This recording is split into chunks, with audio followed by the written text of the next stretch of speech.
luego tenemos fuerzas policiales, Ministerio del Interior. Tenemos eso por un lado. Y por el otro lado tenemos que las personas que se van a atender en cada uno de estos sectores también solamente van a pertenecer a estos sectores. Y dijimos que eso era la definición de lo que sería,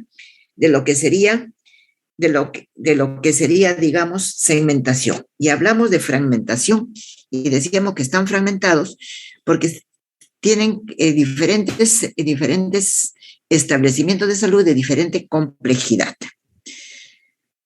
Creo que es lo importante que hemos visto el día lunes. Hemos hablado que el sector salud en el Perú, ya hemos dicho cómo está constituido, ¿no? Y no sé si es que ustedes tuvieran alguna pregunta que hacerme de lo que no quedó claro en la clase del día lunes.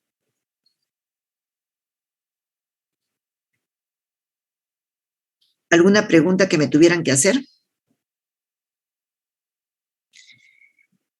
Si no hubiera preguntas, entonces pasamos a lo que sería la clase de hoy día, en la cual vamos a hablar sobre la reforma del sector salud en el Perú, el análisis de la situación de salud, descentralización y el modelo de atención de salud conocido como MAIS. Ya saben que en cualquier momento que ustedes tengan una pregunta, por favor, me interrumpen para poderles responder. Entonces decimos reforma del sector salud en el Perú. Y comenzaremos por algo. Tenemos que definir qué es una reforma, por qué hay una reforma.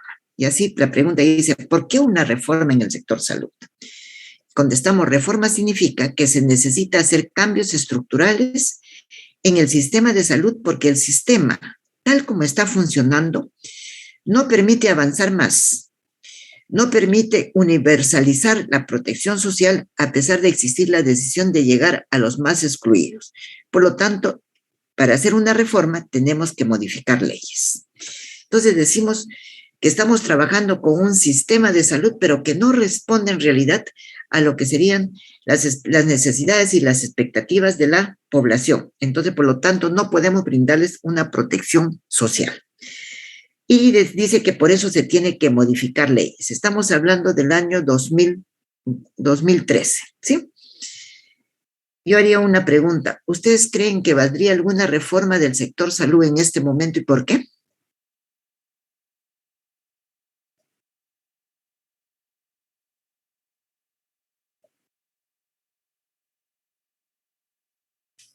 ¿Ustedes consideran que valdría una reforma del sector salud en el momento actual y por qué?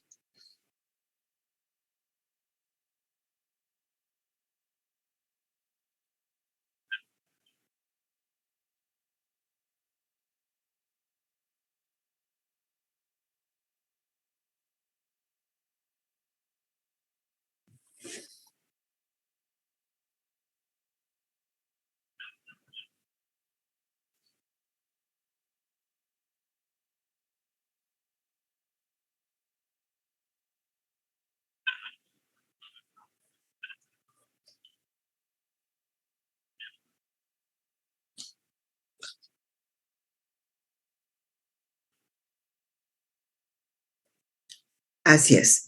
Entonces, definitivamente son varios conceptos. Lo que tú has contestado me parece que está muy bien. Si diríamos, en la pregunta que yo les hice, ¿valdría la pena hacer una reforma del sector salud en este momento? Yo creo que sí valdría una reforma del sector salud en este momento. ¿Y por qué? Por todo lo que ya hemos visto que se ha dado en salud en la pandemia. Entonces tenemos lo que denominaríamos lecciones aprendidas y ustedes no se olviden de lo que les pasé el día lunes sobre la conferencia de este colega, ¿no?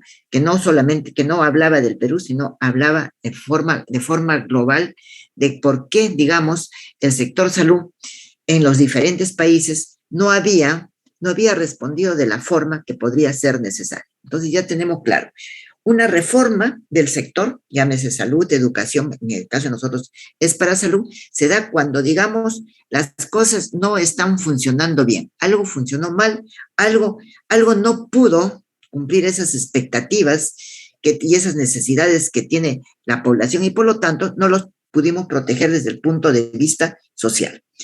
Voy a tomar el último parrafito que dice, por lo tanto, era necesario modificar leyes para que ustedes puedan entender lo que viene.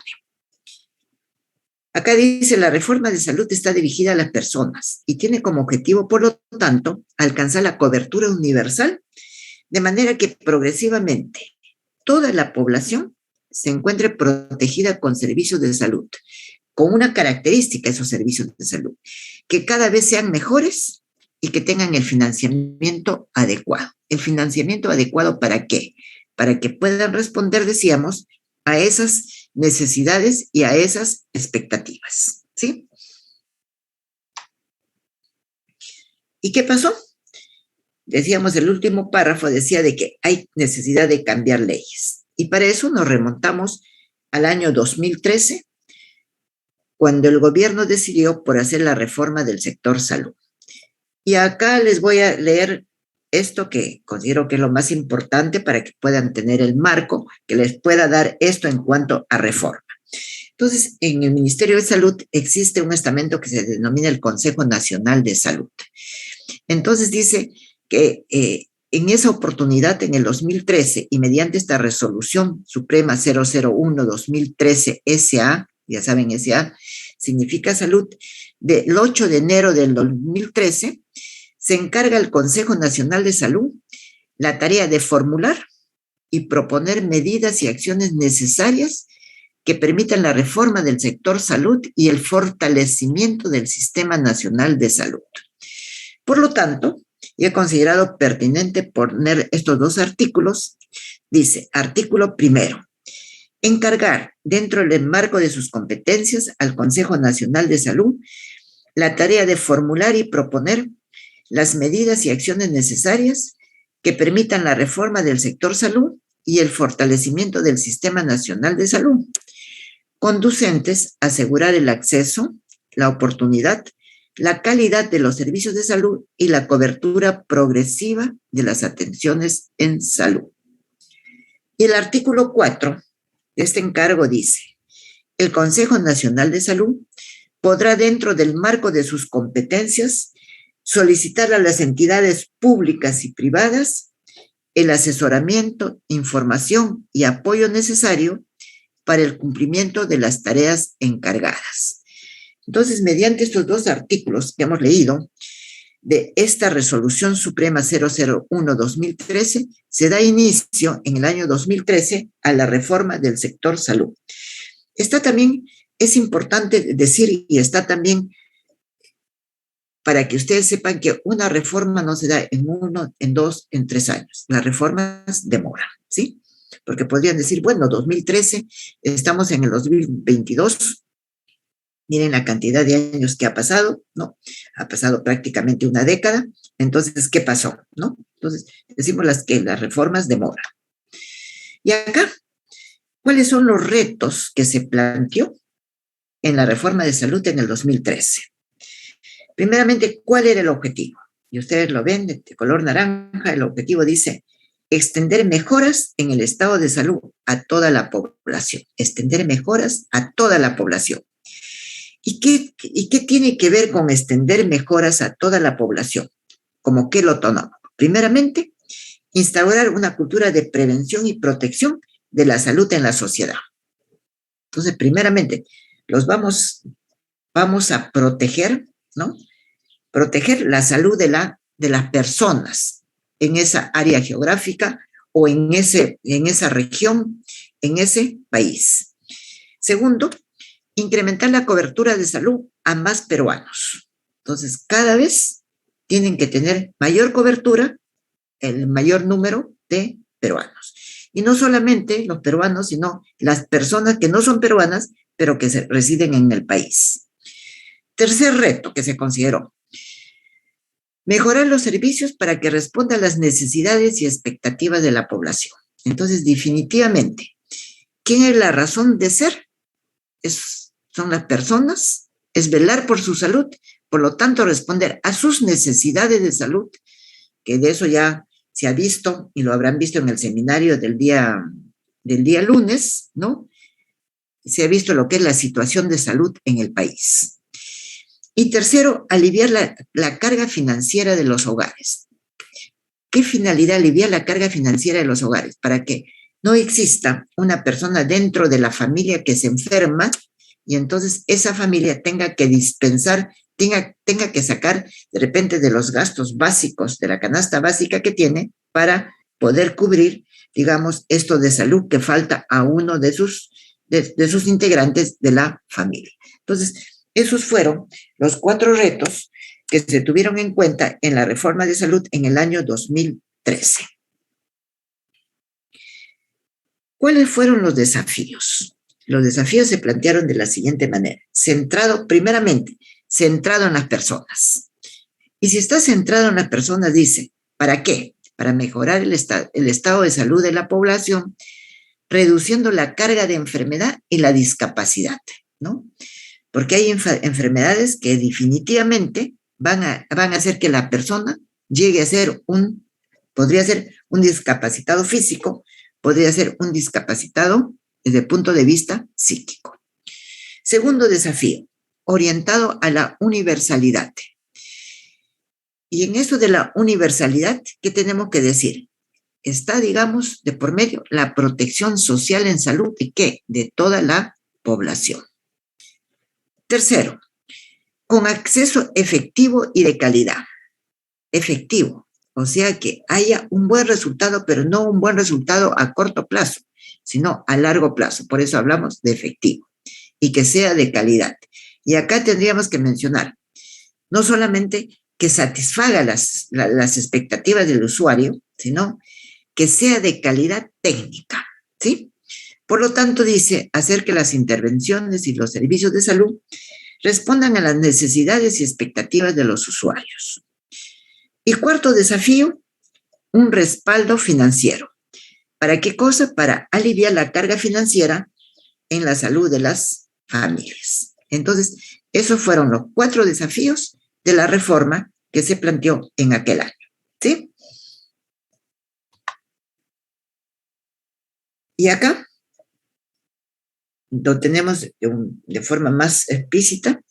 ¿Hacia dónde se orienta la reforma de salud? Hacia la cobertura universal de la protección de la salud. Pero para eso tenemos estos 3 tipos de protección. ¿Y de qué tipos de protección hablamos?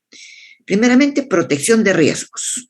Y en la protección de riesgos hablamos de acciones de promoción, acciones de prevención de la enfermedad, vigilancia y control epidemiológico y gestión de riesgo.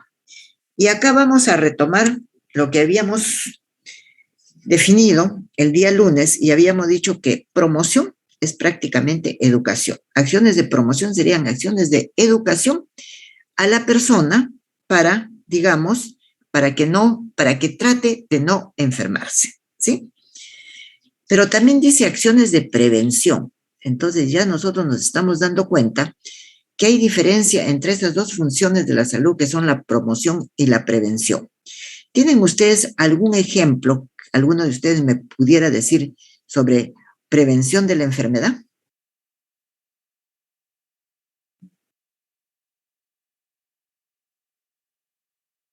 ¿Algún ejemplo? ¿Alguno de ustedes? Sí, doctora. Buenas tardes. Buenas tardes. Por ejemplo, las vacunas, doctora. Es el ejemplo más clásico. Te felicito. Ese es el ejemplo.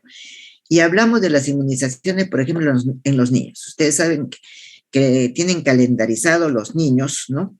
Desde que nacen sus vacunas que se les va poniendo. Pero podemos poner un ejemplo más objetivo, un ejemplo que todos lo estamos viendo actualmente, que todos lo conocemos, las personas que somos del sector salud y las personas que no son tampoco de salud, ¿no? Las inmunizaciones en caso del COVID-19, ¿sí? Entonces hablamos de una primera dosis, de una segunda dosis, de una tercera, de una cuarta dosis. Se comenzó hablando primeramente quiénes se vacunaban primero, los tipos de vacunas que existían, quiénes se vacunaban después. Se comenzó por la población más vulnerable y después se fue avanzando. Actualmente ya se van a vacunar acá en el Perú a los niños, ¿no? Entonces, esas son acciones de prevención de la enfermedad. ¿Podríamos tener también algún otro ejemplo de prevención?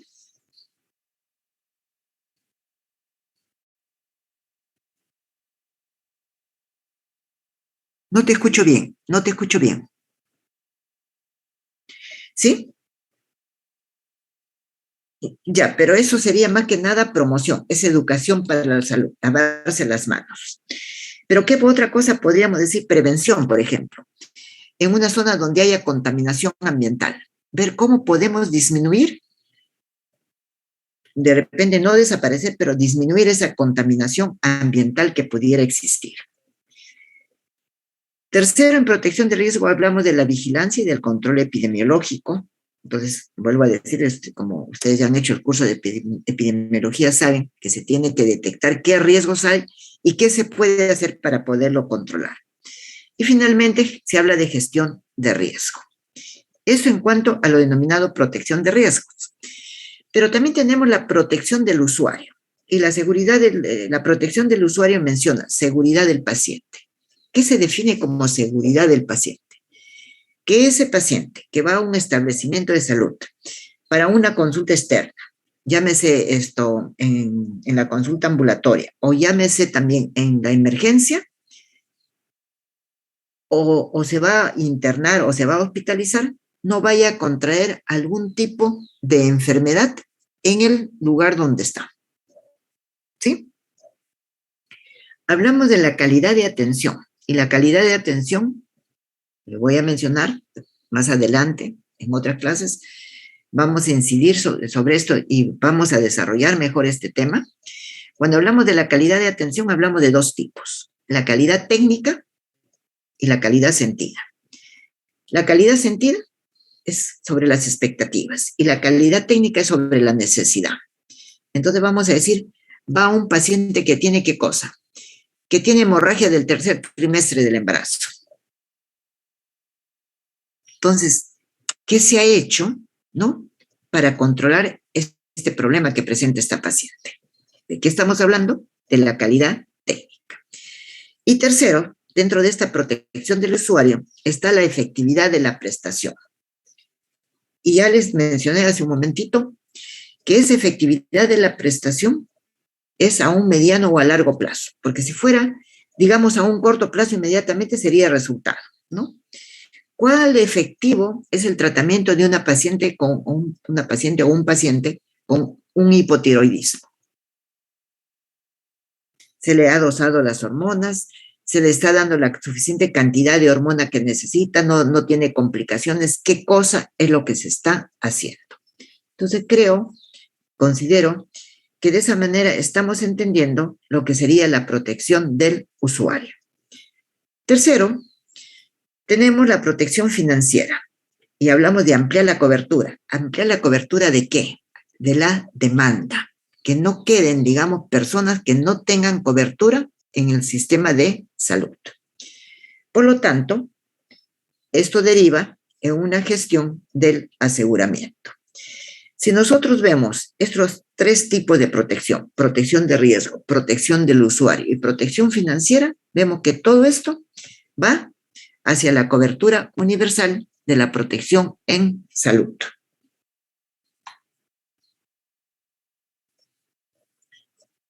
Y acá vamos a mencionar lo siguiente. Dice protección social en la salud. Decimos que lo que acabamos de decir y acá lo tienen, ¿no? Va orientado a esto. Por lo tanto, tenemos protección, dice, de los riesgos en salud, ya hemos hablado, promoción de la salud, prevención, vigilancia, control epidemiológico, mitigación de riesgos en salud. Protección en la atención de salud, efectividad y oportunidad del tratamiento, ya está un poco más desglosado, estamos hablando de la calidad técnica, la seguridad del paciente, la calidad del servicio lo vamos a tomar desde el punto de vista de las expectativas, entonces lo vamos a tomar como calidad sentida, y la capacidad de respuesta a la expectativa del paciente. Luego que tenemos la protección financiera, suficiencia de recursos para las intervenciones de salud pública, la suficiencia para el aseguramiento en salud y en particular del gasto catastrófico. Y entonces tendríamos que definir qué significa esto del gasto catastrófico.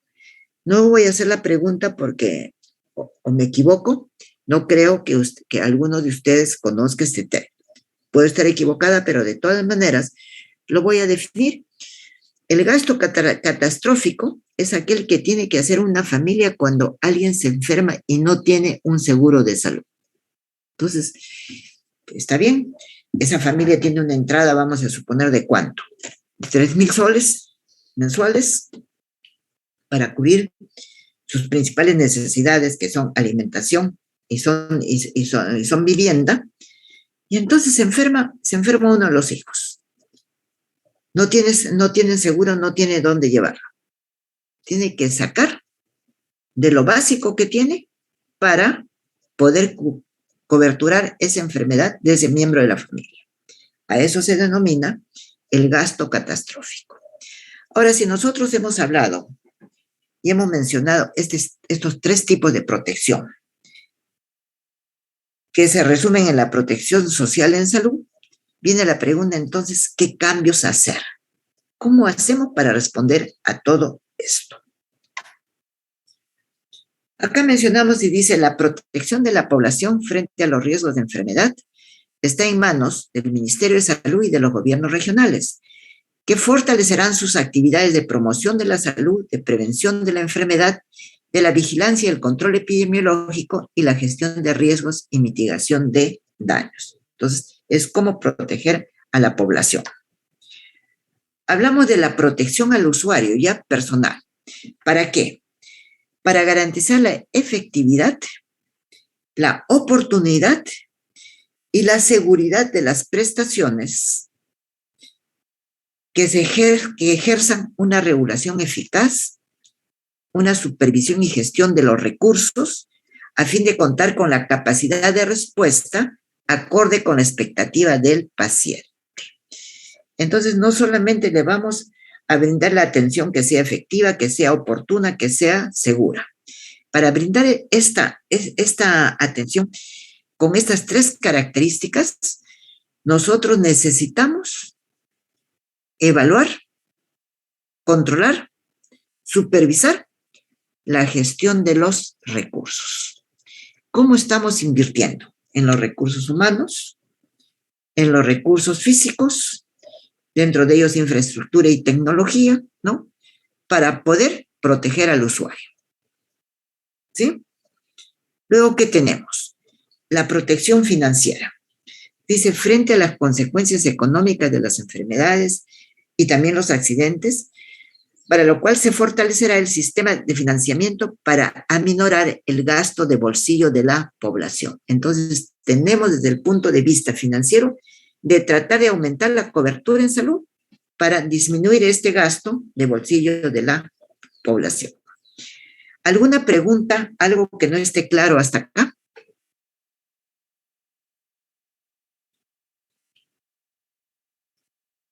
No, doctora, todo claro. Seguimos. Entonces, con esto hemos terminado esta primera parte. Pasamos luego a ver el modelo de atención integral en salud basado en la familia y en la comunidad. Tendría que decirles así, como para recordar un pasado, que en el año 2004-2005 salió una resolución, no me acuerdo su nombre, que aprobaba el primer modelo de atención integral de salud basado en familia y comunidad. Entonces, desde el 2004-2005 transcurrieron más de 5 años y prácticamente nunca se llegó a efectivizar este modelo de atención. En el 2011, en el Ministerio de Salud se revisó esto y se dijo, bueno, vamos a mejorar, vamos a actualizar este modelo de atención para que se pueda cumplir. Y es así como sale este modelo que se aprueba con esta resolución 464 de 2011. Pero antes, tendríamos que definir qué es un modelo de atención.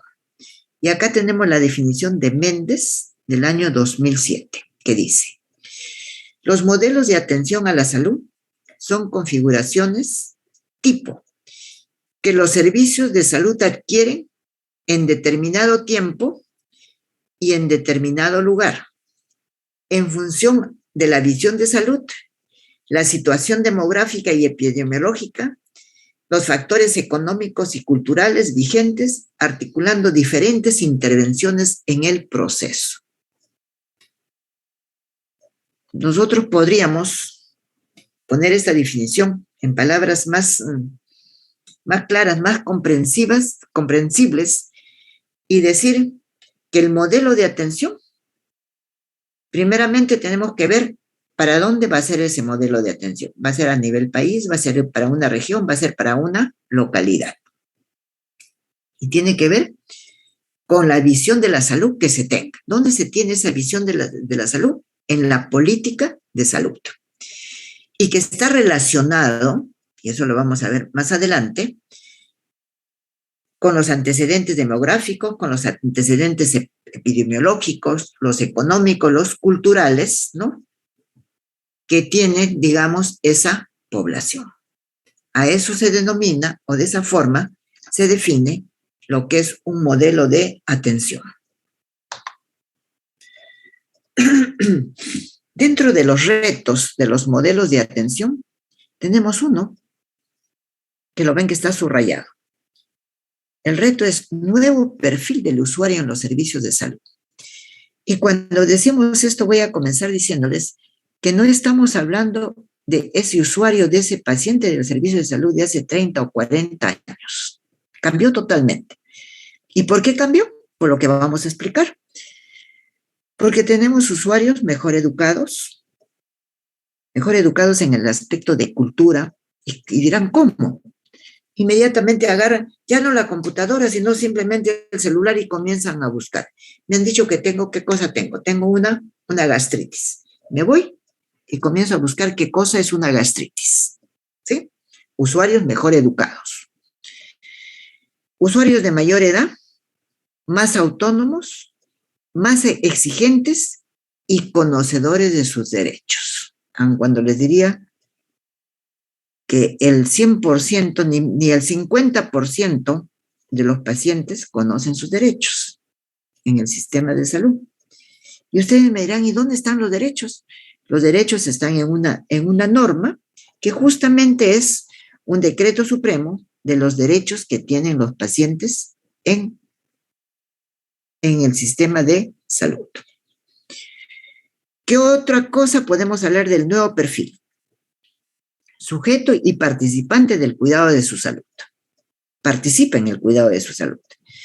Antes había una frase que se las voy a decir cuando yo estudiaba o cuando estaba en mis primeros años de profesional. Después de Dios, el médico. Ahora ya eso no se puede decir, ¿no? Por lo que hemos dicho anteriormente. ¿Qué otra cosa? La reducción de la red del soporte familiar con atención sociosanitaria y el control social que demandará. Ese control social, ese control de la población demanda ¿qué? Información más transparente e inteligible. Información más transparente desde el punto de vista de ¿qué? De las personas que van a prestar la atención al paciente. Cuidados basados en la evidencia, ¿no? Entonces, digamos, cuando hacemos una guía de práctica clínica, tenemos que basarnos, digamos, en las evidencias clínico-quirúrgicas que puedan existir. ¿Qué otra cosa? Mayor representatividad en la toma de decisiones en las estructuras de los servicios de salud. Entonces, lo que hemos hablado primero es muy importante, pero también es importante lo que acabamos de decir, y esto lo vamos a ver cuando hablemos del tema de dirección, de que definitivamente no solamente la toma de decisiones tiene que estar en los gerentes del más alto nivel. A veces la toma de decisiones tiene que estar, digamos, incluso en el plano operativo que puede conocer mejor el tema para poderlo trabajar. Por eso dice mayor representatividad en la toma de decisiones en las estructuras de los servicios de salud. ¿Alguna pregunta? No, doctora. Estamos hablando del modelo de atención. Y ahí tienen. En el 2011 se publicó ese librito rojo que está puesto ahí, modelo de atención integral de salud basado en familia y comunidad. ¿Y qué decía en su introducción? He tomado estos 3 párrafos que me parecieron importantes. La atención de la salud ha evolucionado radicalmente en los últimos 30 años. Ahorita tendríamos que decir en los últimos 40 años, ¿verdad? Y todavía más aún evolucionado en los últimos 10. Se busca intervenciones que cubran de manera cada vez más inclusiva otras necesidades de salud en el espacio de la familia y la comunidad. Entonces siempre tiene que ir de la mano la familia y la comunidad y lo vamos a decir después por qué. Tercero, la intervención sobre los determinantes sociales de la salud es reconocida como indispensable para asegurar mejoras en el nivel de salud de la población. Y creo que algo de esto también definimos la clase pasada de estos determinantes sociales de la salud. Entonces, esos párrafos, esos 3 párrafos, creo que son claves para poder entender este modelo de atención. Y acá, ¿qué tienen? Dice, articulación entre la atención primaria de salud, la promoción de la salud. Entonces tenemos acá atención primaria de la salud, la promoción de la salud y la salud pública. Comenzaremos hablando,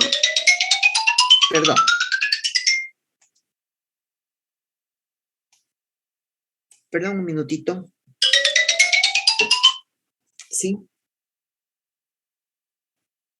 Estoy en clase.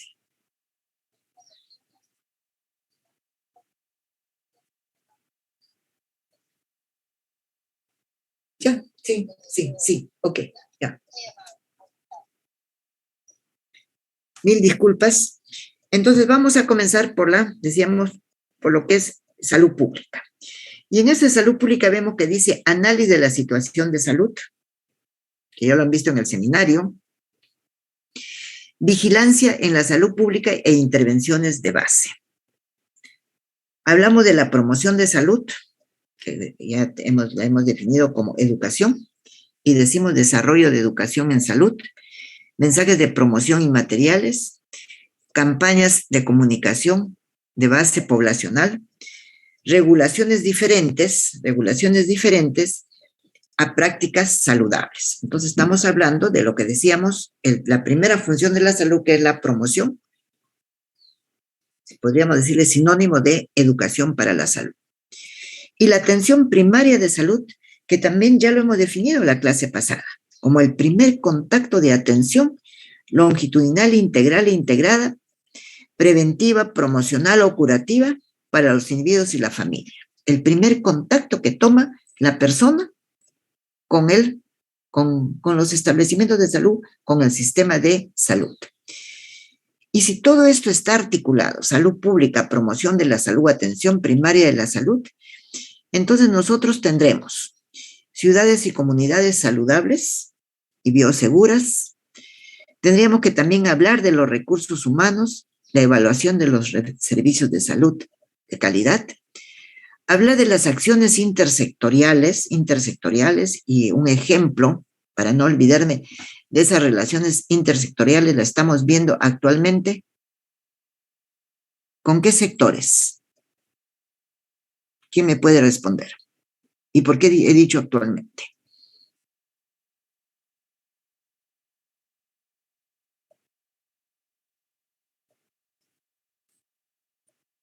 Educación y salud están en coordinación perenne en la pandemia, ¿sí? Acciones intersectoriales. Participación comunitaria y ciudadana en salud, investigación aplicada, preparación para emergencias y desastres, desarrollo de políticas saludables e instituciones y promoción con equidad, ¿sí? Y también hablamos la promoción centrada en el usuario con la creación de demanda para servicios preventivos. Entonces, eso es qué forma se articula la atención primaria, la promoción de la salud y la salud pública. ¿Algún comentario en relación a esta lámina? ¿Algo que no se entienda?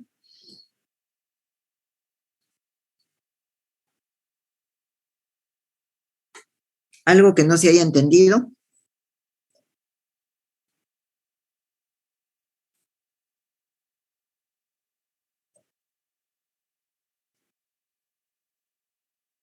No, doctora, no se entendió nada.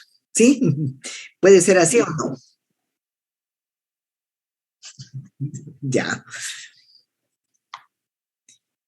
¿Y cuáles son los enfoques en este modelo de atención integral? Basado en los derechos humanos, basados en la equidad de género, es el otro enfoque, basados en la interculturalidad, y en cuanto a la interculturalidad, comentamos también la clase pasada de la medicina alternativa, ¿no? Y hablábamos de la medicina tradicional, ¿no? Y el otro enfoque sería el enfoque de territorialidad. Entonces, definitivamente no podemos generalizar todo, ¿no?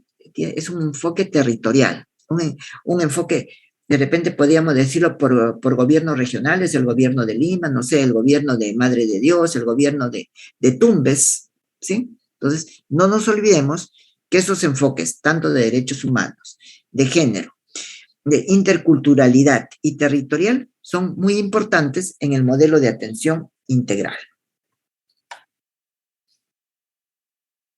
Y acá tenemos esto, que habla de los ejes del modelo de atención integral basado en familia y comunidad. Y habla de una dimensión técnico-operativa, que están viendo ustedes como título arriba. Abajo, en amarillo está, ¿de quiénes hablamos? Hablamos de las personas, de la familia, de la comunidad y, por lo tanto, entornos saludables. En el lado izquierdo mencionamos dimensión política y tenemos los ejes de los determinantes en la salud. Y dice intervenciones integrales, sectoriales e intersectoriales como gestión territorial. Por lo tanto, tenemos paquetes de atención integral a la persona, todo para los cuidados esenciales ¿de quién? De la persona. Pero tenemos también paquetes de atención integral a la familia, que deriva en cuidados esenciales. Creo que con la persona no tengo por qué poner ningún ejemplo, porque estamos hablando de la persona, esa persona que se enfermó de COVID, o esa persona que tuvo una infección urinaria, o esa persona que sufrió un accidente de tránsito. Pero cuando hablamos de paquetes de atención integral a la familia con cuidados esenciales, de repente podríamos estar mencionando aquella familia donde uno de sus miembros tiene una tuberculosis drogoresistente. Entonces sí me preocupa, porque no solamente voy a ver a la persona, tengo que ver a toda la familia para ver que no haya contagios, ¿sí? O lo que está pasando en el COVID, en todo este tiempo de pandemia, de que se tiene que ver, digamos, con quién estuvo, qué pasó, por qué se contaminaron. O lo que está pasando últimamente con lo último que ha salido, ¿no? De esta patología de la viruela, que tanto se está mencionando. Y luego tenemos los paquetes de intervención integral a la comunidad. Entonces ya no solamente hablamos de la familia, sino ya hablamos de toda la comunidad que se pueda contagiar. Entonces, ustedes habrán visto, digamos, que en las salas de situaciones, en un momento nos dicen, por ejemplo, en Surco, existe la mayor cantidad de pacientes contagiados de COVID. Y dentro de Surco incluso determinamos la localidad donde hay. Entonces, por lo tanto, tenemos que hablar de los cuidados esenciales, de eso que resultan del paquete de intervenciones a la comunidad. Todo esto, y lo ven en rojo, dice equipo básico de salud, familia y comunidad. Y por lo tanto, tenemos planes, programas, proyectos, desarrollos articulados. ¿Para qué? Para llegar a lo que está en amarillo, que ustedes lo pueden leer, problemas de salud pública controlados, problemas de salud pública, tanto individual como colectiva. En la individual, ¿qué cosa estamos hablando? Principalmente de la recuperación y de la rehabilitación. Y en lo colectivo estamos hablando, digamos, de la parte de prevención, estamos hablando de la parte de promoción, estamos hablando de la contaminación ambiental, ¿sí? Entonces, de esa manera, ustedes tienen esquematizado los ejes del modelo de atención integral. Y luego, ¿qué es lo que tenemos acá? ¿Qué varió, digamos, de esta resolución, perdón, fue en el 2003, lo que yo les decía, la aprobación del primer maíz fue en el 2003, dice ahí resolución ministerial número 729-2003, SA. Y entonces varía esto, las etapas en la vida, ¿no? Y así se considera, no sé si ya ustedes conocían este tema, niño se considera desde cero, desde que nace, hasta los 11 años, 11 meses, 29 días.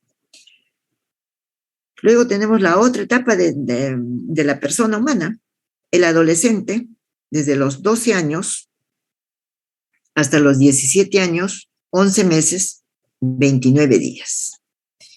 Y hago un paréntesis para decir, ¿y por qué no hablamos en general? La persona, ¿no? La persona o el paciente, ¿no? Porque en cada una de las etapas de la vida hay enfermedades que son propias, ¿sí? Luego hablamos del joven, que va desde los 18 años hasta los 29 años, 11 meses, 29 días. Y luego pasamos al adulto. El adulto va desde los 30 años hasta los 59 años, 11 meses, 29 días, para terminar este ciclo de vida en el adulto mayor, que es a partir de los 60 años o más. Entonces, de esa manera, está esquematizada todas las etapas de la vida que no solamente ven que termina en años, ¿no? Sino que termina en meses, termina en días. ¿Con qué finalidad? De dar una provisión continua, con calidad, de una atención orientada hacia la promoción de la salud, hacia la prevención de la enfermedad, hacia la recuperación y la rehabilitación para las personas en el contexto de su familia y de la comunidad.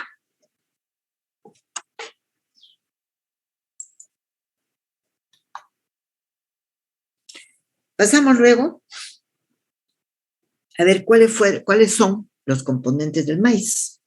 Y tenemos que los componentes son gestión, que es competencia del gobierno. Tenemos organización de la prestación, cómo se organizan los recursos para dar el servicio. Y luego el dar el servicio, que se denomina también prestación de servicios de salud, que le corresponde netamente a los establecimientos de salud según sus diversos niveles de complejidad y de resolución. Y el financiamiento, que está también en la sociedad civil, que ya hemos mencionado, por ejemplo, el financiamiento de los establecimientos de salud, ¿de quién? Del Ministerio del Interior, está financiado por el Ministerio del Interior. E-Salud está financiado por E-Salud, y creo que de eso también conversamos la clase pasada. En la atención integral de la persona, en la atención integral tenemos que tener en cuenta la persona, familia y comunidad. Tenemos que tener en cuenta, ¿qué otra cosa? Las funciones de la salud. ¿Cuáles son las funciones de la salud? Promoción, prevención, recuperación y rehabilitación. ¿A qué nos lleva esta atención integral de persona, familia, comunidad con estas funciones de la salud? A tener un personal sanitario, ¿no? El equipo básico de salud, con sus respectivas funciones, para que puedan responder la salud de la población y puedan responder también teniendo diferentes escenarios. Y acá nos menciona 2 escenarios. Nos habla de un escenario intramural y extramural. ¿Quién me puede definir a qué le llamamos intramural y extramural y por qué?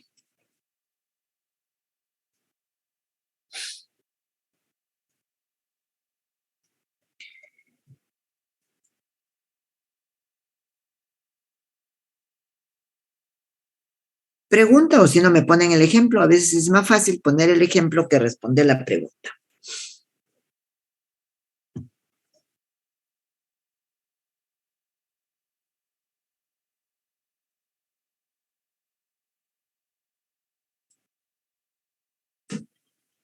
Sí, nadie me responde.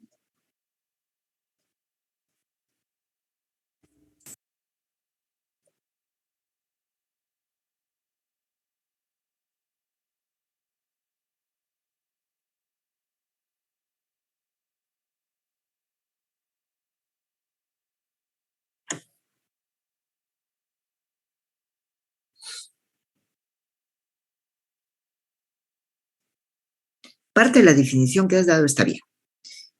Cuando nosotros hablamos de intramural, no nos refiramos solamente a hospitales, hablemos de establecimientos de salud de diverso nivel de complejidad. Llámense puestos, centros, hospitales con diferente capacidad de resolución, ¿sí? Estamos hablando de lo intramural, estamos trabajando dentro del establecimiento. Pero cuando nosotros hablamos de ese escenario extramural, nos estamos refiriendo ¿a qué cosa? Nos estamos refiriendo, lo primero, para que se puedan acordar, esas campañas de inmunización no se hacen en el establecimiento, ¿no? Sino que el personal de salud sale con las vacunas y va a vacunar a la población en sus mismas casas, no sé, en un parque. No está trabajando dentro del establecimiento, está trabajando fuera. ¿Pueden ser campañas de salud? Sí, pueden ser campañas de salud. Decimos, bueno, vamos a hacer una campaña de salud el día domingo. ¿Dónde? En Chosica. Y lo hacemos en Chosica, lo hacemos en un parque, vamos a hacer una campaña de salud. Vamos a ir ¿con qué cosa? Vamos a ir principalmente con pediatras y ginecobstetras. Entonces, ¿qué es? Es un escenario extramural. No sé si ya se entendió, digamos, esta diferencia entre lo intramural y lo extramural. ¿Sí? ¿Se entendió? Sí, doctora. Sí, doctora, sí se entendió. Gracias, continuamos. ¿Por qué trabajamos con las familias? Y como título decimos, justificación del trabajo con familias. Y viene un interrogante, ¿por qué es importante el trabajo con las familias? Y la respuesta sería, porque la familia es el componente fundamental para el desarrollo humano y comunitario. No podemos trabajar con las personas aisladas, tenemos que trabajar con la familia, por la razón que dice ahí, componente fundamental para el desarrollo humano y comunitario. Segundo, es en las familias donde los procesos de salud, enfermedad tienen mayor impacto. Y ya hemos dicho, primeramente, el impacto que tiene, el impacto económico, en el bolsillo de esa familia. Tercero, porque en la familia es donde se inician los hábitos y prácticas de una vida saludable. Por ejemplo, el que el niño se aprenda a cepillar los dientes, se aprenda a lavar, que camine erguido, o que las personas de tercera edad tengan que hacer, digamos, como prácticas de vida saludables, tengan que caminar, ¿no? Tengan que tener una dieta balanceada. ¿Eso dónde se da? No se da en la familia sola, ¿no? En la persona sola. Se da a través de la familia. Y esa es la respuesta del por qué es importante trabajar con familias.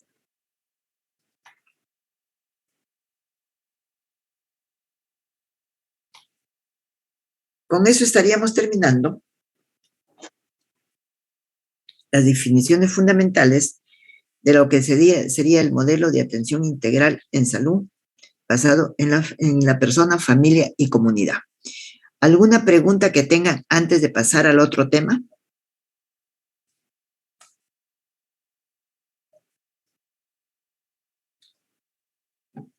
¿Alguna pregunta que tengan antes de pasar al otro tema? No, doctora. Ya. Pasamos ahora a ver el análisis de situación de salud. Y este análisis de situación de salud, y van a disculpar, esta fue la el penúltimo análisis de situación de salud que en el 2015. Actualmente tenemos el análisis de situación de salud, que no lo tengo acá, que ha sido también aprobado con una resolución ministerial y que es del 2018. Creo que ustedes ya han visto en los seminarios, han visto ya sobre análisis de situación de salud, pero de todas maneras vamos a trabajar sobre ello, vamos a definir los conceptos más importantes de lo que es situación de salud. Y acá tenemos una definición completa. Vamos a ir explicando, vamos a leerla y primeramente la vamos a leer en general y después vamos a ir explicando. La definición dice que el análisis de la situación de salud es un proceso analítico, sintético, dinámico, continuo, que permite caracterizar y medir y explicar el perfil de salud, enfermedad en una población, incluyendo los daños o problemas de salud, así como sus determinantes, que facilitan la identificación de las necesidades y prioridades en salud. La identificación de intervenciones y programas apropiados y la evaluación de su impacto. Complejo, ¿no? De repente nos es un poquito difícil de entender, pero sí. Yo creo que no. Una vez que lo expliquemos y que ustedes me pregunten para que lo puedan entender, yo creo que se nos facilita. Proceso analítico. Vamos a analizar. En pocas palabras, dice analítico sintético. En pocas palabras vamos a analizar dos cosas. ¿De qué se enferma y de qué se muere la gente? ¿Sí? Dice también, dinámico y continuo. Y creo que el ejemplo claro de estas dos palabras, de dinámico y continuo, lo tienen en lo siguiente. Yo estaba en la clase, decía esto, análisis de situación de salud al 2015, y yo les digo que ya no es al 2015, sino que ya es al 2018, ¿no? Entonces, ¿de qué se enferma o de qué se muere la gente? Estamos en el 2022, no puede ser igual que en el 2015. ¿Por qué? Porque han variado las cosas. Y vamos a entender por qué han variado, ¿sí? Dice que esto incluye los daños o problemas de salud, así como sus determinantes. Entonces, para que haya un problema de salud, ¿no? Hay ¿qué cosa? Hay determinantes. Y mediante estos determinantes, o sea, los que van a originar el problema de salud, nosotros podemos identificar ¿qué cosa? Necesidades de salud. Hay necesidad de salud de atender a las mujeres embarazadas, a las mujeres adolescentes embarazadas. Y si nosotros identificamos las necesidades, entonces nosotros vamos a priorizar.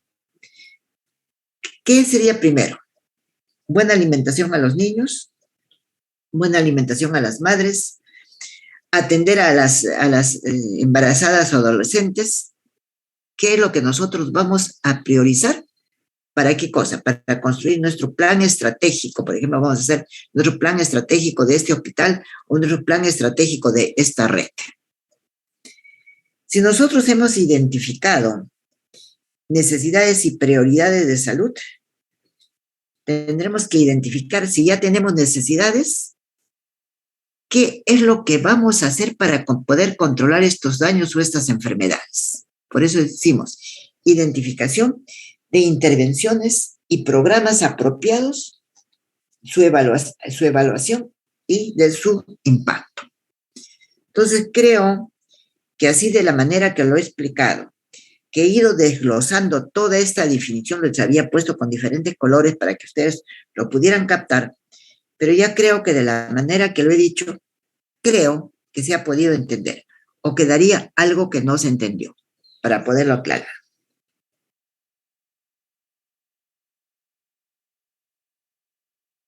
Ya.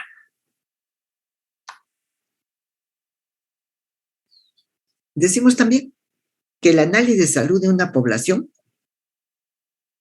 constituye un elemento fundamental en el proceso de decidir de manera más eficiente cómo utilizar los recursos, tanto humanos, financieros, para mejorar la salud de la población. Estábamos diciendo que nosotros identificamos las necesidades, que también tenemos que priorizar. Y para eso ya diseñamos intervenciones y programas apropiados, ¿no? Por ejemplo, intervenciones. Ejemplo, la vacunación del COVID-19, el colocar la cuarta dosis primeramente a los pacientes de la tercera edad y a los más vulnerables, y de ahí va a ir bajando en las edades. Ese es identificar una intervención o un programa apropiado.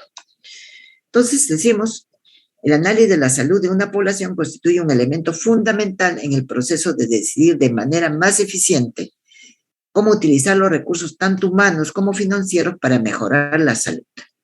Y acá volvemos a decir, ese análisis de situación de salud tiene que estar actualizado. No podríamos trabajar en este momento con el análisis del 2015 o del 2013. Tenemos el 2018, que es lo último que tenemos, que se acerca un poco más a la realidad. ¿Por qué?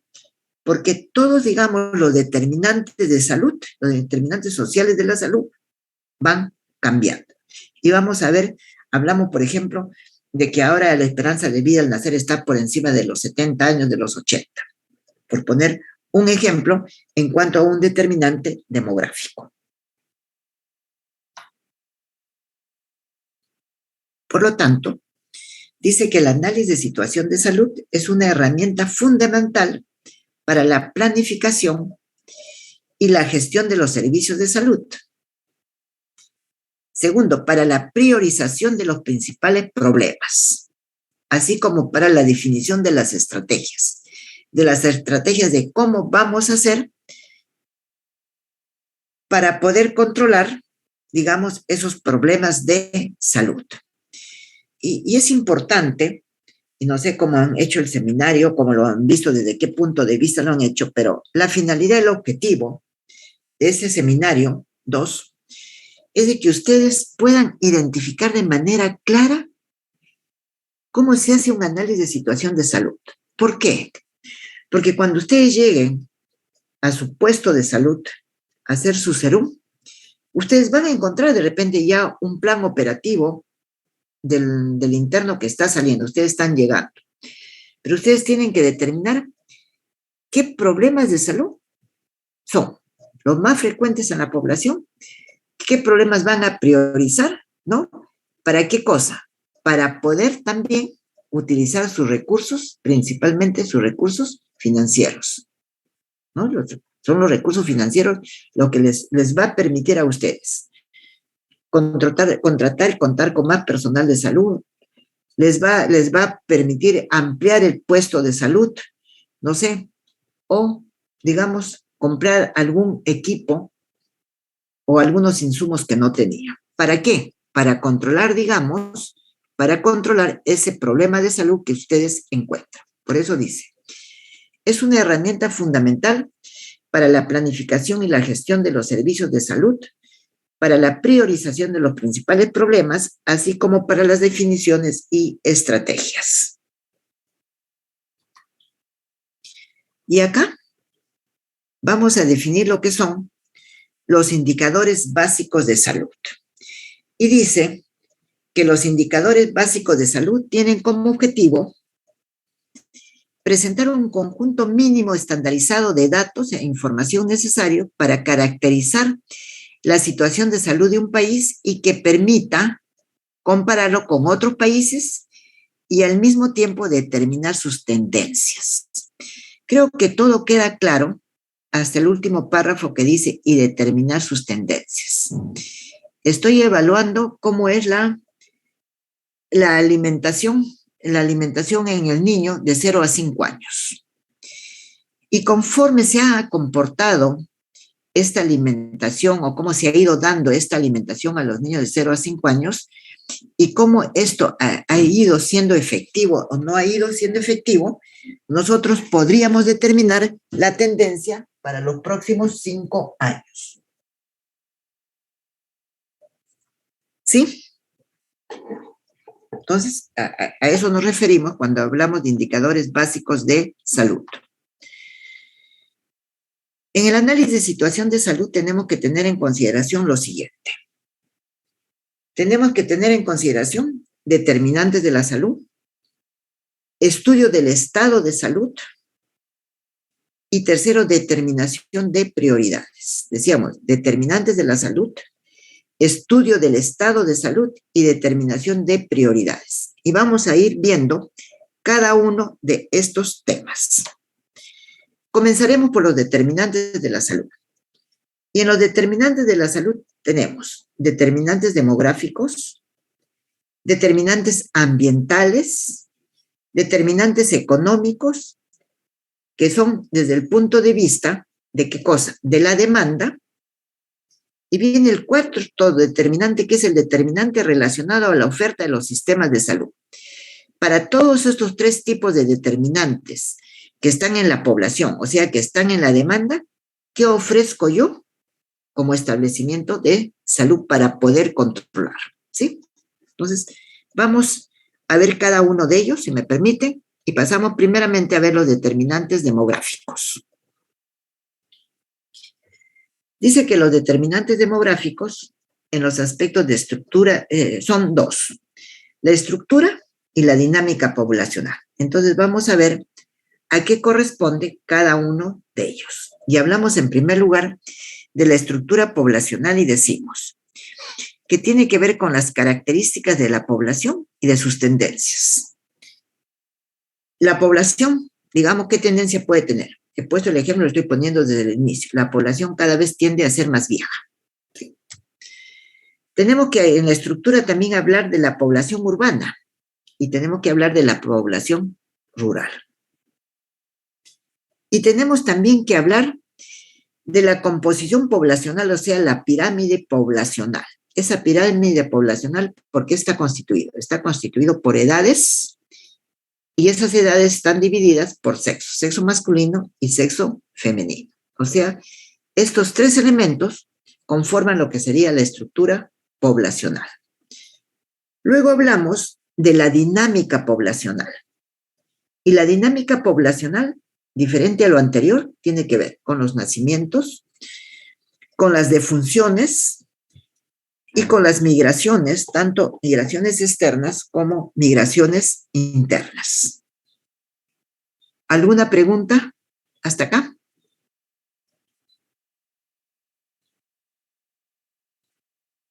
¿Alguna pregunta? Seguimos. No, doctora. Determinantes ambientales. Y estos determinantes ambientales tienen un poco que ver, no un poco, sino tienen que ver directamente con lo que ya también definimos la clase pasada sobre la salud colectiva. El componente, decíamos que la salud pública se divide en la salud individual, que tiene que ver directamente, como dice, con el individuo, con la persona, y la salud colectiva. Y estos son ejemplos de salud colectiva, ¿no? De saneamiento básico, agua y desagüe. ¿Por qué? El no tener agua apta para tomar nos va a causar problemas diarreicos. El no tener desagüe nos va a causar problemas infecciosos, ¿verdad? La contaminación ambiental, que puede estar dada por actividades industriales, como son la pesquería y la minería. También tenemos la contaminación ambiental porque el parque automotor, entonces vehículos de hace muchos años. Y tenemos otro tema que lo vamos a tocar casi al terminar el curso, en la asignatura, sobre fenómenos naturales y fenómenos antrópicos. Tercero, hemos mencionado determinantes económicos. Y dentro de los determinantes económicos mencionamos dos, pobreza y pobreza extrema. ¿Por qué? Ustedes me dirán, no creo que se relacionen con la salud. Yo creo que sí, les diría yo, sí se relacionan con la salud. Por ejemplo, si nosotros tenemos pobreza extrema, ¿va a haber una buena alimentación? No. Las personas van a estar hacinadas.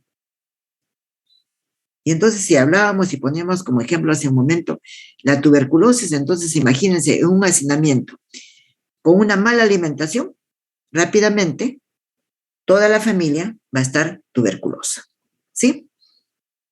Seguimos. Cuarto, hasta acá hemos mencionado todos los determinantes relacionados a la demanda. Ahora mencionamos los determinantes relacionados a la oferta. Para todo lo que hemos mencionado, ¿cómo respondemos nosotros como sistema de salud o como establecimiento de salud? Tenemos que ver con las características del sistema de salud en el Perú, que ya lo hemos visto. Tenemos que ver con los recursos humanos en salud. Contamos, por ejemplo, un ejemplo claro, en la pandemia no hay médicos intensivistas, sobre todo en las regiones, ¿sí? Entonces, ¿cómo podemos tener unidades de cuidados intensivos si no hay el recurso humano? Tiene que ver también con los recursos físicos de salud y tiene que ver con los usos de los servicios de salud. En las comunidades, por ejemplo, muchas veces las personas no prefieren venir al establecimiento de salud, prefieren irse donde el brujo, donde, digamos, incluso la partera, la partera de la comunidad, ¿no? La partera de la comunidad, así se le llama, no vienen donde el médico para una atención del parto o una atención del embarazo.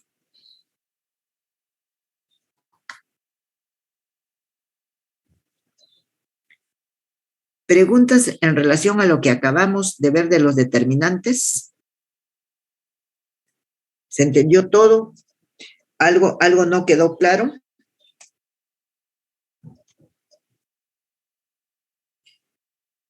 ¿Se entendió todo o algo no quedó claro? Ya. En el estado de salud, miren, situación es todo. El estado de salud es parte de la situación. Se analiza la mortalidad según género y etapas de vida, o sea, de qué muere la gente. Se analiza la morbilidad según género y etapas de vida. Se analiza la situación de las enfermedades transmisibles sujetas a vigilancia epidemiológica. Se ven, digamos, las principales enfermedades, o se habla de las principales enfermedades crónicas no transmisibles. ¿Sí?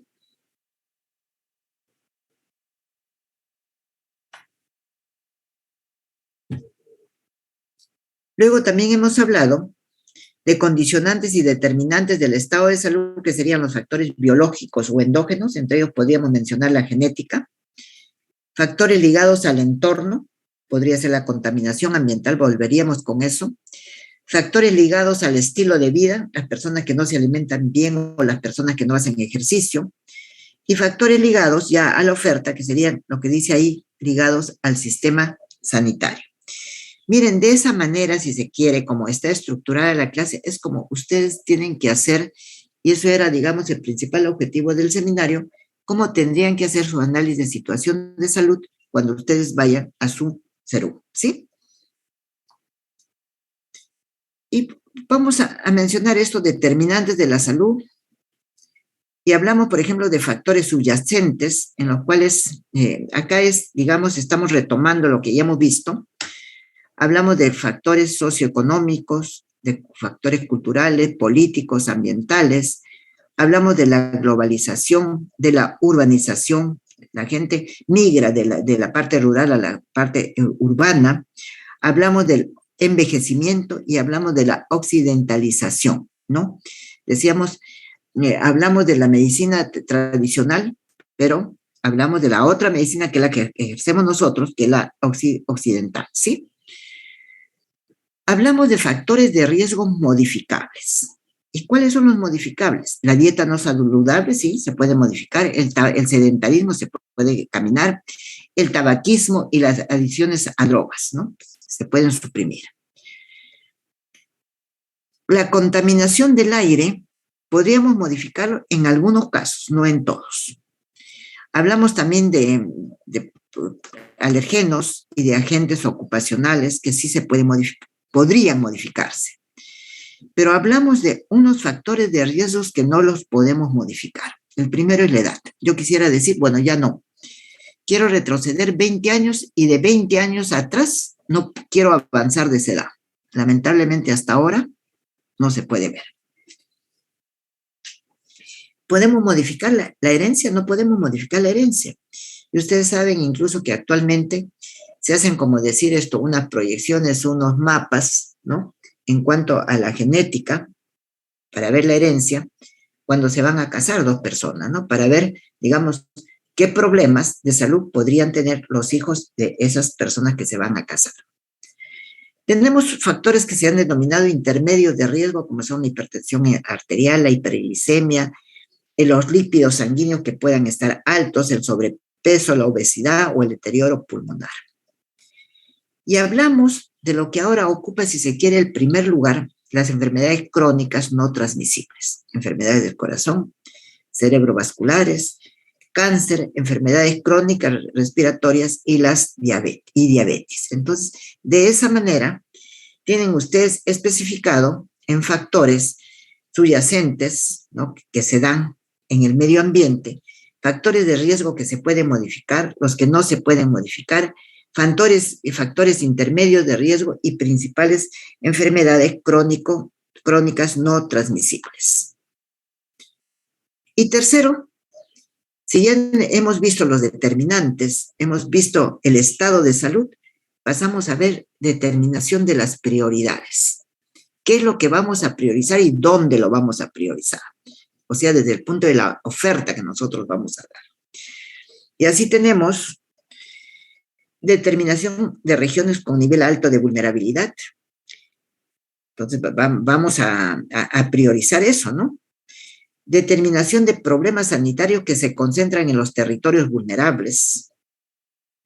Determinación de los problemas y determinantes que afectan a la mayor parte de las regiones del Perú. Entonces, eso se va, digamos, a determinar, a priorizar cuando se haga la política de salud, porque está afectando problemas determinantes que están afectando a casi la mayor parte de las regiones.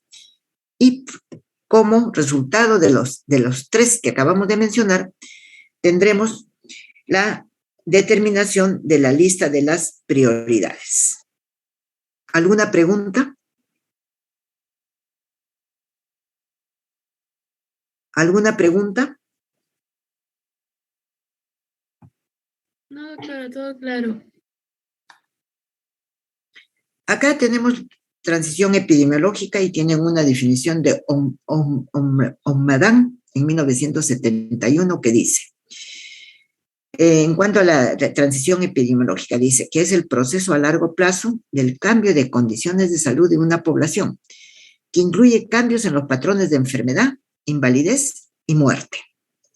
Y entonces decimos, pasa de altas tasas de fecundidad y mortalidad a tasas bajas. Entonces, con el correr de estos 30 a 40 años, las tasas de fecundidad han disminuido y la mortalidad materna también ha disminuido. ¿Pasa a qué?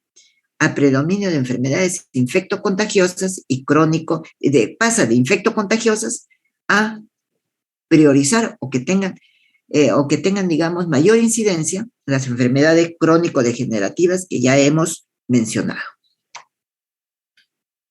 Hasta acá hemos terminado con lo que sería el análisis de situación de salud.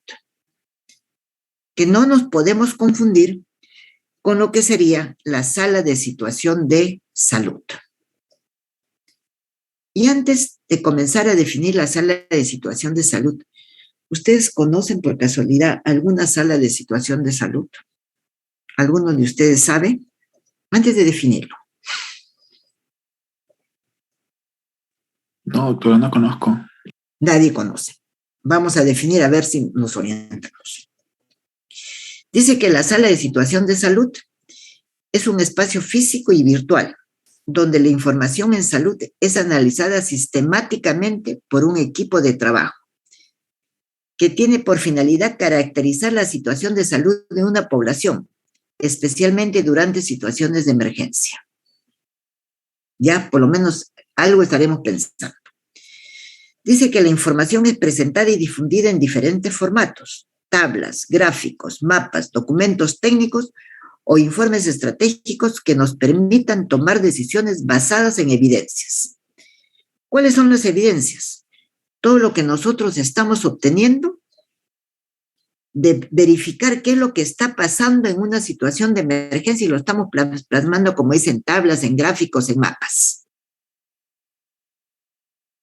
Y que lo estamos analizando, digamos, diariamente, o cada 3 días, o cada 8 días a más tardar, por todo un equipo. Ya tenemos el ejemplo todavía.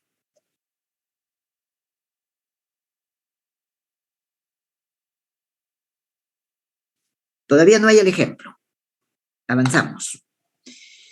La sala de situación es una sala virtual que tiene por objetivo mostrar la situación de salud y las tendencias de las enfermedades, sujetas a vigilancia epidemiológica, de manera dinámica, con enfoque de riesgo, con la finalidad de orientar, priorizar, focalizar las intervenciones sanitarias para el control de los problemas de salud identificados.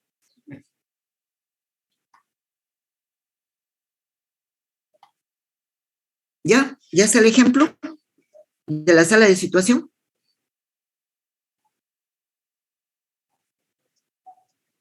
No puede ser, no puede ser, no lo puedo creer.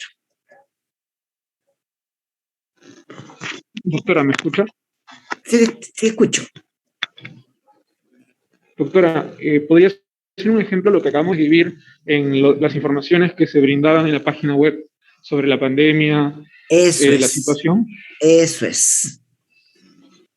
Bueno, yo no sé por qué no lo sacan ahora, porque antes lo publicaban diariamente, cada 2 días salía en todos los periódicos, ¿no? Entonces decía, número de contagiados, número de fallecidos, número de hospitalizados en UCI, número de pacientes que están a la espera. Entonces salía toda esa información.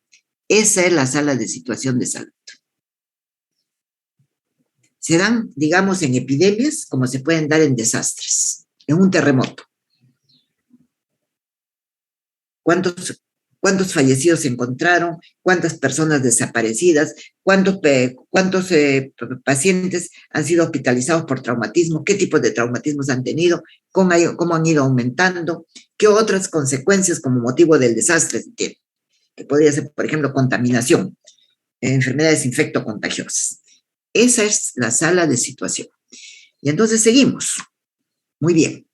Con la sala virtual como herramienta de gestión se puede identificar la situación actual del evento de salud, de la pandemia, a partir de la magnitud del evento, su distribución espacial y temporal. ¿Qué está pasando en estos últimos días? ¿Qué está pasando hoy día? ¿Qué pasó hace un mes?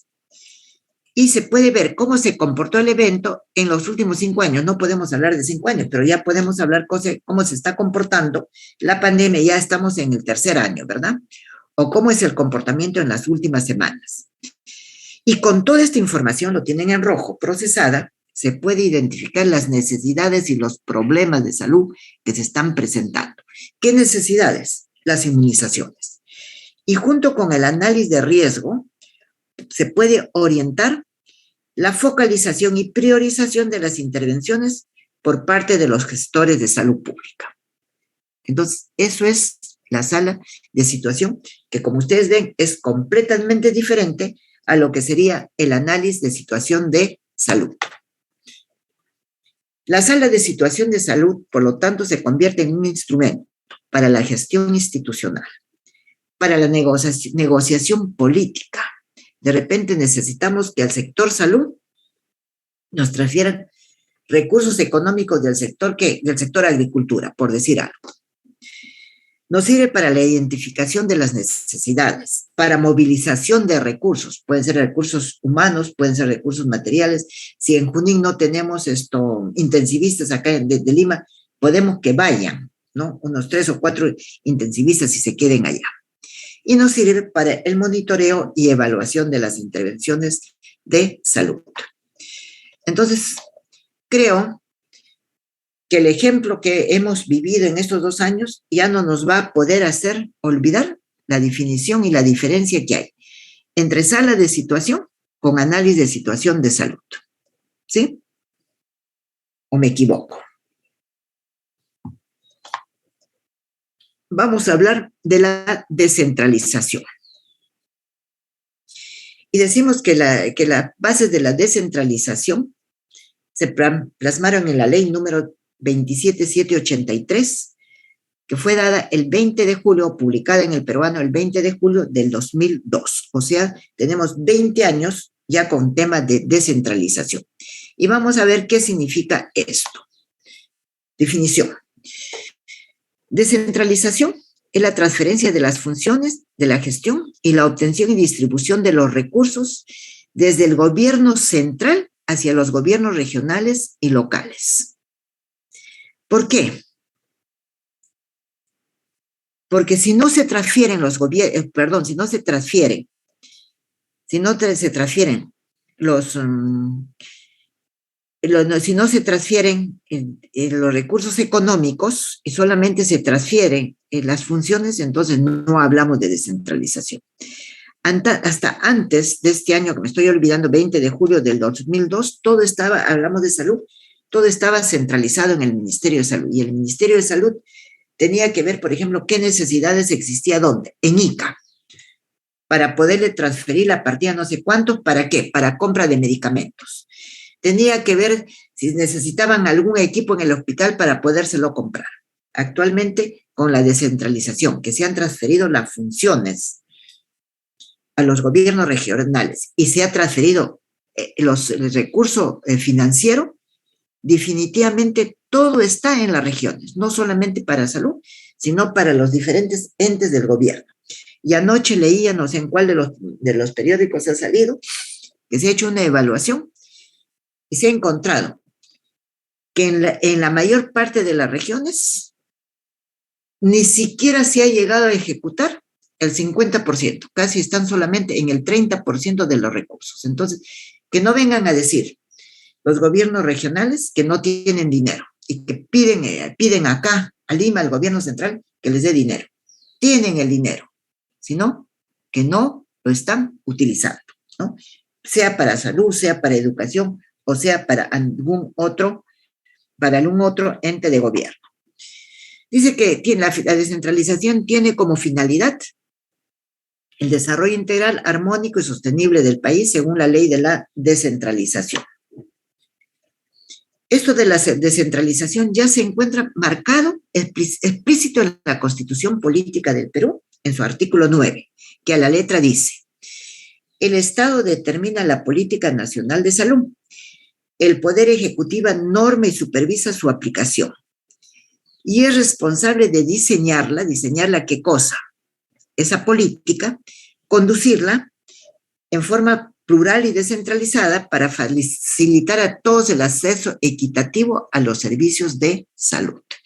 Entonces, cuando se hace el presupuesto del sector, acá se va a decir cuánto se va a transferir a cada uno de los gobiernos regionales. Por lo tanto, en la descentralización, tenemos que ver que tenemos 3 niveles de gobierno: el gobierno nacional, el regional y el municipal. Cada uno tiene sus roles. ¿Dónde están esos roles? Están en las respectivas leyes. Tenemos el gobierno regional, tiene su ley, que es la Ley Orgánica de los Gobiernos Regionales, Ley 27867 del 2002. El gobierno municipal tiene su Ley Orgánica de Municipalidades, que es la Ley 27972 del 2003. Entonces, todo está normado, todo está explícito, nadie puede decir que no conoce. Mediante la descentralización, ¿qué se permite? ¿Qué se logra? Mejorar la asignación de los recursos. ¿Por qué? Se le está dando el recurso ¿a quién? Al gobierno regional, para que lo pueda ejecutar. Para generar mayor y mejores disposiciones de los usuarios en los servicios de salud. Para tener una mejor focalización del gasto. Porque imagínense, desde Lima, bueno, te voy a dar lo que necesitas en salud a ti, hospital de Piura tanto. Y eso se hacía antes. Y acá se tenía que estar viajando para controlar en qué estaban gastando y cómo estaban gastando. Permite también fortalecer la planificación en espacios locales y regionales y permite crear condiciones para fomentar la participación ciudadana. Entonces, definitivamente, es que no saben ejecutar o no lo ejecutan bien en las regiones, ¿sí? Y acá tenemos esto. Hemos dicho que tenemos 3 estamentos: el gobierno nacional, el gobierno regional y el gobierno municipal. ¿Qué hace cada uno de ellos? El gobierno nacional define las políticas nacionales y sectoriales: sector educación, sector energía y minas, sector educación, sector salud. El gobierno regional aprueba las políticas regionales. ¿En base a qué? Si es la política regional de salud, en base a su análisis de situación de salud regional, en concordancia con las políticas nacionales y sectoriales. No es igual el perfil epidemiológico de Lima que el perfil epidemiológico de Puno, para poner un ejemplo. El gobierno municipal planifica y promueve el desarrollo urbano y rural y ejecuta los planes correspondientes. ¿Y qué hace la ciudadanía, la población?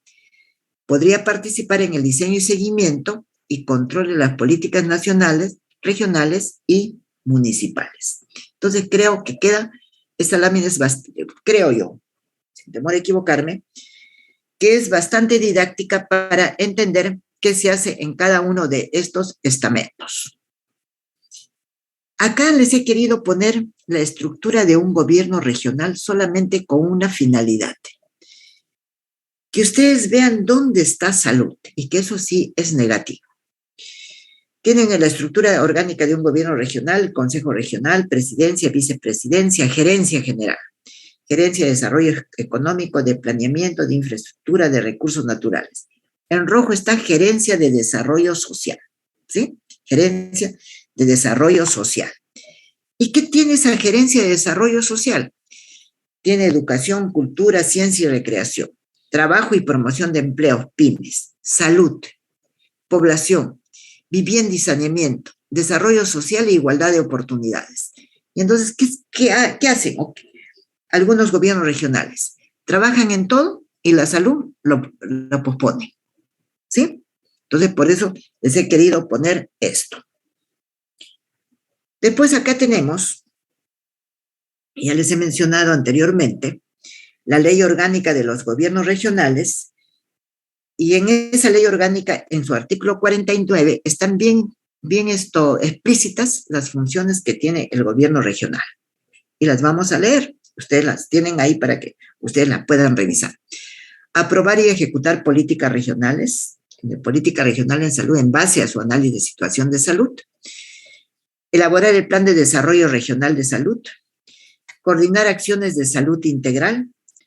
Participar en el Sistema Nacional Coordinado y Descentralizado, participar en actividades de promoción y prevención de la salud, organizar los niveles de atención y administración, organizar y mantener los servicios de salud, supervisar servicios de salud públicos y privados, prevención y control de emergencias y desastres, controlar producción y suministro de medicamentos, promover la salud ambiental, ejecutar los proyectos de infraestructura en salud, información a la población sobre el sector salud, promover el desarrollo de los recursos humanos en salud, evaluar periódicamente los logros alcanzados. Pero si no ejecutamos nuestro presupuesto, ¿cómo vamos a evaluar los logros? Porque no tenemos logros. Y elevar los niveles nutricionales de la población. Son las 16 funciones que se ha conferido según la ley orgánica a los gobiernos regionales.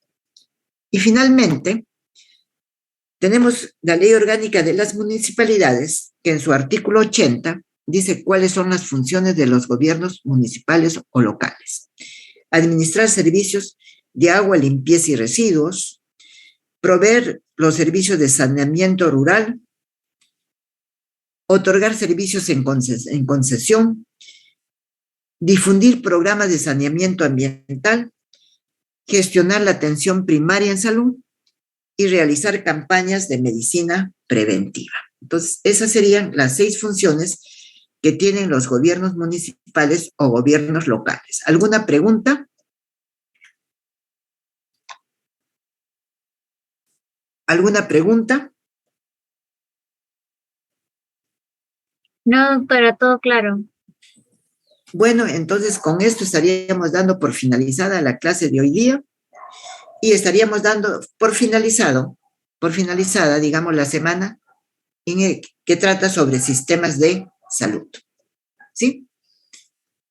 Y ya la próxima semana, si es que no me equivoco, ya vieron normatividad, empezaríamos ya con la parte de planificación, si es que no me estoy equivocando. Bueno, muchísimas gracias. Gracias, Eric, por todo tu apoyo. Y nos vemos el día lunes, ¿sí? Gracias. Gracias, doctora. Gracias, doctora. Gracias, doctora. Ya, hasta el lunes.